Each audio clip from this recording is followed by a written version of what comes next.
ফের পুনরায় ১লা আগস্ট থেকে মিড ডে মিলে থাকছে ডিম।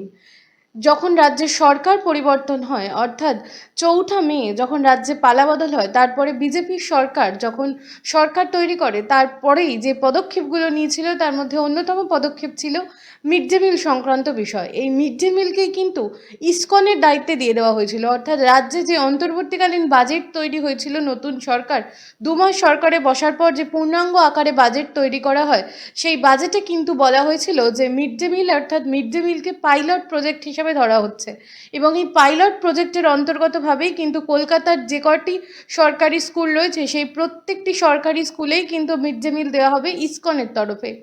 তবে ইসকনের তরফে দেওয়া হলে ইসকনের কিন্তু কিছু বিধিনিষেধ রয়েছে।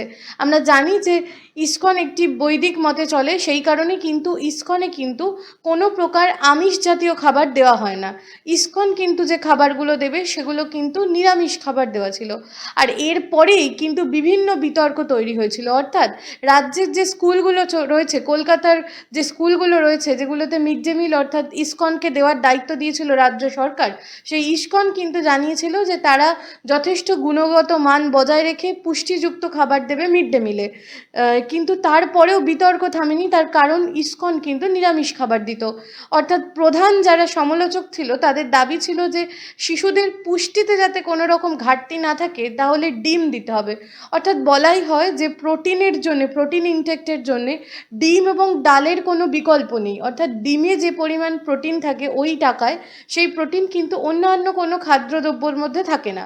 সেই কারণেই কিন্তু যে স্কুলগুলো রয়েছে সেখানে কিন্তু ডিম দিতেই হবে এরকম দাবি করেছিল সমাজের বিভিন্ন মহল থেকে। তবে ইসকনে যেহেতু ডিম দেওয়া যায় না, সেই জন্য কিন্তু রাজ্য সরকার বিকল্প ব্যবস্থা করেছে।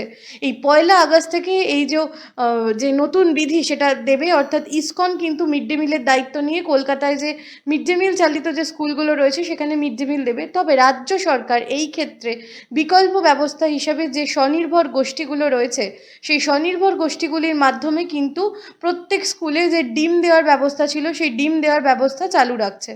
অর্থাৎ বোঝাই যাচ্ছে যে ইসকনের খাবারের যে গুণগত মান তা যথেষ্ট ভালো, আমরা সকলেই জানি।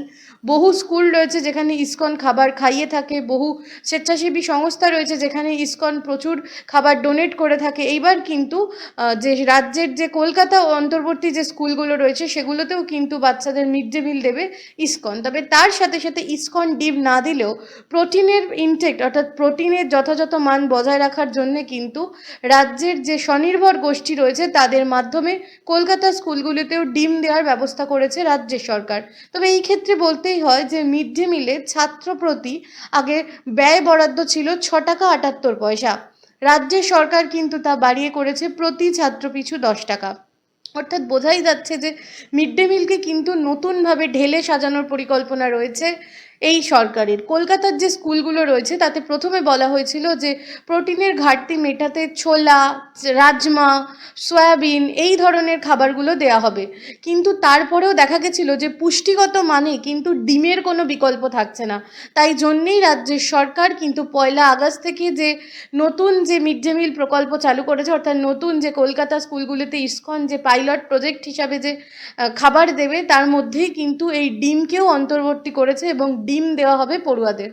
এদিন নবান্নে অর্থাৎ গতকাল নবান্নে কিন্তু মুখ্যমন্ত্রী শুভেন্দু অধিকারী একটি বৈঠক থেকে পরিষ্কার জানিয়ে দিয়েছেন যে পড়ুয়াদের যে পুষ্টি তার সাথে কোনো রকম কম্প্রোমাইজ করা হবে না। পড়ুয়াদের যাতে সঠিক মানের খাবার পায় এবং যাতে হাইজিন মেনটেন করে খাবার পায়, তাই জন্যই ইসকনকেই দায়িত্ব দেওয়া হয়েছিল। এর সাথে সাথেই তাদের যাতে পুষ্টির কোনো অভাব না হয়, তারা যে পরিমাণ তাদের খাদ্যে পুষ্টির দরকার তার জন্যেই কিন্তু ডিম দেওয়ার সিদ্ধান্ত নিয়েছে রাজ্য সরকার।